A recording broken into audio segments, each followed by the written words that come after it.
জাতীয় সংসদে সেগুলো সংশোধনী হবে, কিন্তু তার আগে ঐক্যমতের ভিত্তিতে সনদ স্বাক্ষরিত হলেই যথেষ্ট। জাতীয় স্বার্থের ব্যাপক ক্ষতি না হলে আমরা সমন্বয় করেই সংস্কার আমরা ক্ষমতা হবে, কিন্তু যেখানে জাতি স্বার্থের ব্যাপার আছে সেখানে জামাত কোনো কম্প্রোমাইজ করবে না।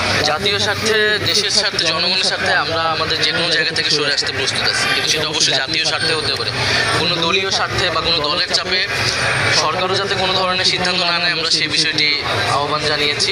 সংস্কার ইস্যুতে বৈঠক হলেও গুরুত্ব পেয়েছে সংসদ নির্বাচন ইস্যু। বিএনপির পক্ষ থেকে সংস্কারের কাজ শেষ করে ডিসেম্বরের মধ্যে নির্বাচনের রূপরেখা তুলে ধরা হয়। এ সময় অধিকাংশ দল বিএনপির প্রস্তাবে সহমত জানায়। তবে জামাত সহ কয়েকটি ধর্মভিত্তিক দল ভোটের জন্য আরও কয়েক মাস সময় দিতে চায় সরকারকে। আর জুলাই সনদ ছাড়া ভোটের তারিখ ঘোষণা না করার আহ্বান জানিয়েছে এনসিপি। জুলাই সনদ হওয়ার আগে যাতে নির্বাচনের তারিখ ঘোষণা না হয়, কারণ তাহলে সংস্কার প্রক্রিয়া ব্যাহত হতে পারে, সবকিছু নির্বাচনের দিকেই যাবে।